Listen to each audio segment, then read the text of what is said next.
हारने से कभी मत डरना, क्योंकि हार जैसी कोई चीज होती ही नहीं है। या तो जीत मिलती है या तो सीख मिलती है।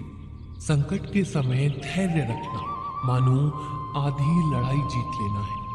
तनाव से केवल समस्याएं जन्म ले सकती है। अगर समाधान खोजना है तो मुस्कुराना ही पड़ेगा। खुद को इतना काबिल बनाओ कि जिसके लिए आप तड़पे हो वो आपकी एक झलक देखने के लिए भी तरस जाए। पता नहीं क्यों लोग रिश्ता छोड़ देते हैं, मगर जिद नहीं। मधुर वाणी ही जब है, मधुर वाणी ही तब है।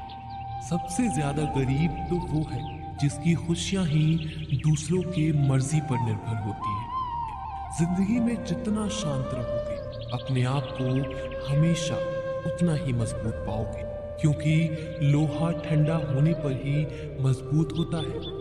दुख में भगवान को याद करने का हक उसी को है जो सुख में उसका सबसे ज्यादा शुक्रिया अदा करता है। जो आपके साथ दिल से बात करता हो उनको कभी दिमाग से जवाब मत देना। चाहे लड़ो चाहे झगड़ो, लेकिन अपने परिवार से अलग होने की बात मत सोचना, क्योंकि उन पत्तों की कोई कद्र नहीं होती जो डाल से टूट कर गिर जाते हैं।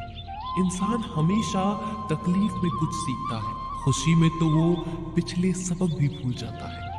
बच्चा क्या खाएगा, क्या पिएगा, क्या पहनेगा, इसका ध्यान बच्चा नहीं उसकी माँ रखती है। हमें क्या देना है और क्या नहीं देना, इसका ध्यान स्वयं भगवान रखते हैं। दिल के सच्चे लोग भले ही अकेले रह जाएं, लेकिन उनका साथ भगवान हमेशा देते हैं। मृत्यु का घाव उतना बड़ा नहीं होता जितना अपमान का होता है। झगड़ा कर लो, कुछ भी कर लो, मगर किसी को बेइज्जत मत करो।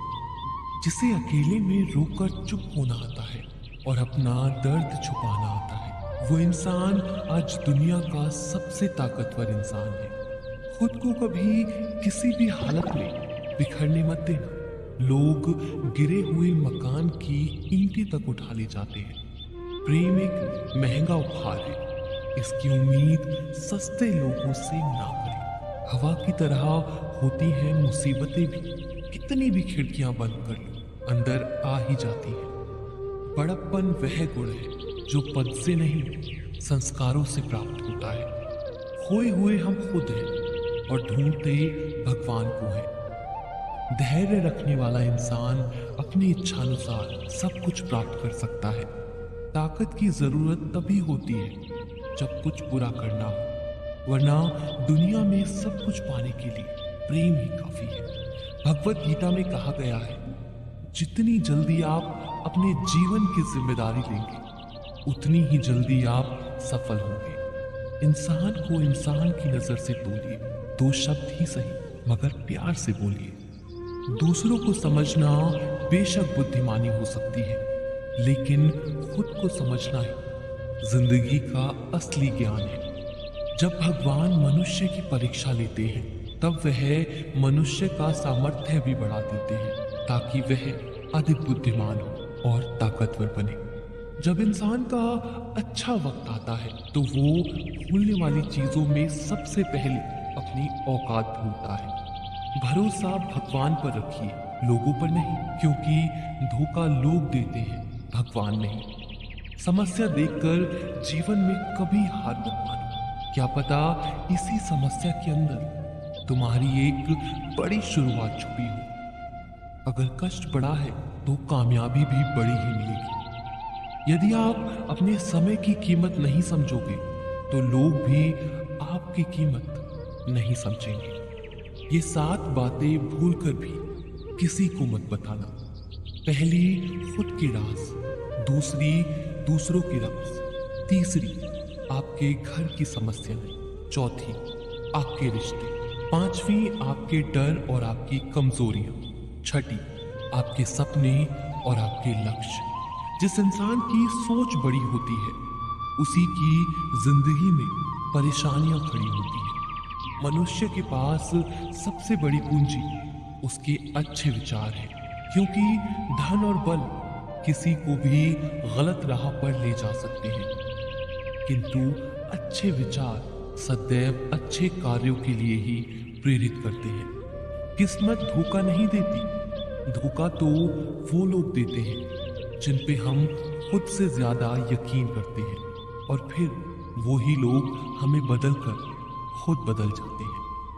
स्वार्थ से रिश्ते बनाने की कितनी भी कोशिश करें वो कभी नहीं बनते, और प्रेम से बने रिश्तों को कितना भी तोड़ने की कोशिश करें वो कभी नहीं टूटते। वह आदमी वास्तव में बुद्धिमान है जो क्रोध में भी गलत बात मुंह से नहीं निकालता। विचारों को वश में रखिए, वो तुम्हारे शब्द बनेंगे। शब्दों को वश में रखिए, वो तुम्हारे कर्म बनेंगे। कर्मों को वश में रखिए, वो तुम्हारी आदत बनेंगे। आदतों को वश में रखिए, वो तुम्हारा चरित्र बनेगा। चरित्र को वश में रखिए और वो ही तुम्हारा भाग्य बनेगा। दिल और दिमाग के टकराव में हमेशा दिल की सुनो। एक बार एक गांव में एक मूर्तिकार रहता था। वो काफी सुंदर मूर्तियां बनाता और इस काम में उसकी अच्छी खासी कमाई भी हो जाती। उस मूर्तिकार को एक बेटा हुआ। मूर्तिकार के बेटे ने बचपन से ही मूर्तियां बनाना शुरू कर दिया। उस मूर्तिकार का बेटा भी बहुत अच्छी मूर्तियां बनाने लगा और उसका बाप भी उसकी कामयाबी से बहुत खुश था। लेकिन वो हर बार उसके बेटे द्वारा बनाई हुई मूर्तियों में कुछ न कुछ कमियां जरूर निकालता। वो कहता था कि तुम बहुत अच्छी मूर्तियां बनाते हो, लेकिन अगली बार तुम इससे और बेहतर बना सकते हो। तुम्हें थोड़ा और काम करने की जरूरत है। बेटा भी कोई शिकायत नहीं करता। अपने पिताजी की सलाह मानकर वो अपनी मूर्तियों को और भी बेहतर बनाने की कोशिश करता। इस लगातार कोशिशों की वजह से बेटे की मूर्तियां अब बाप से भी बेहतर बनने लगी। एक ऐसा भी समय आ गया जहां लोग बेटे की मूर्तियों को बाप से ज्यादा पैसे देकर खरीदने लगे, जबकि अब उसके पिता की मूर्तियां कोई नहीं खरीद रहा था। सब लोग उसके बेटे की ही मूर्तियां खरीद रहे थे। लेकिन अब भी बाप अपने बेटे की मूर्तियों में कमी निकाल ही देता था। लेकिन बेटे को अब पिता की मूर्तियों में कमी निकालना अच्छा नहीं लगता। वो अपने बाप को कुछ बोले बिना उन कमियों को मान लेता, लेकिन वो अपनी मूर्तियों में सुधार नहीं करता। लेकिन एक समय ऐसा भी आया जहां बेटे के सब्र ने जवाब दे दिया। जब वो मूर्तिकार अपने बेटे की मूर्तियों में कमी निकालने लगा, तब उसके बेटे ने कहा, आप तो मुझे ऐसी सलाह देते हो जैसे कि आप बहुत ही बड़े मूर्तिकार हो। अगर आपको इतनी ही समझ होती तो आज आपकी मूर्तियां मेरे से कम कीमतों में नहीं बिकती। अब मुझे नहीं लगता कि आपसे सलाह लेने की जरूरत है। मेरी मूर्तियां एकदम सही है, इनमें कोई गलती नहीं है। बाप ने ये जवाब सुनकर अपने बेटे की मूर्तियों में कमी निकालना बंद कर दिया। कुछ सालों तक तो बेटा बहुत खुश था। उसके बाप ने अब मूर्तियों में कमी निकालना बंद कर दिया, लेकिन उसने देखा कि अब उसकी मूर्तियां पहले से कम बिक रही हैं। लोग उसकी मूर्तियों की तारीफ भी नहीं कर रहे। उसकी मूर्तियों के दाम बढ़ना भी बंद हो गए। शुरू में तो उसे कुछ भी समझ नहीं आया। फिर वो एक दिन अपने बाप के पास गया और उनको ये समस्या बताई। बाप ने अपने बेटे की सभी बातें शांति से सुनी, जैसे कि उसे सब पता था कि एक दिन ऐसा जरूर आने वाला है। बेटे ने पूछा, क्या आप जानते थे कि ऐसा होने वाला है? बाप ने कहा, हाँ, क्योंकि आज से कई साल पहले मैंने भी ऐसे हालातों को सहा है। बेटे ने सवाल किया, तो फिर आपने मुझे समझाया क्यों नहीं? बाप ने जवाब दिया, क्योंकि तुम समझना नहीं चाहते थे। मैं ये बात अच्छे से जानता हूं कि तुम्हारे जैसे बेहतरीन मूर्तियां मैं नहीं बना सकता, और ये हो भी सकता है कि मूर्तियों के बारे में मेरी सलाह गलत हो। और ऐसा भी नहीं है कि मेरी सलाह की वजह से तुम्हारी मूर्तियां बेहतर बनी।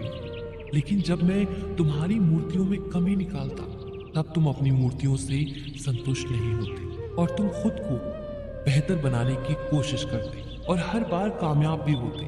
लेकिन जिस दिन तुम अपने काम से संतुष्ट हो गए, तुमने ये मान लिया कि अब इसमें और बेहतर होने की गुंजाइश नहीं है, तब तुम्हारी कामयाबी भी रुक गई। लोग हमेशा तुम्हारी मूर्तियों से बेहतर की उम्मीद करते हैं, और यही कारण है कि अब तुम्हारी मूर्तियों के लिए तुम्हारी तारीफ नहीं होती, ना ही तुम्हें उनके लिए ज्यादा पैसे मिलते। बेटा थोड़ी देर तक चुप रहा, फिर उसने सवाल किया, तो मुझे अब क्या करना चाहिए? तो बाप ने उसे सिर्फ एक बात ही कही, असंतुष्ट होना सीख लो। यह हमेशा मान के चलो कि तुम में और बेहतर होने की गुंजाइश है, और यही एक बात तुम्हें हमेशा आगे बढ़ने में प्रेरित करेगी, तुम्हें हमेशा बेहतर बनाए रखेगी।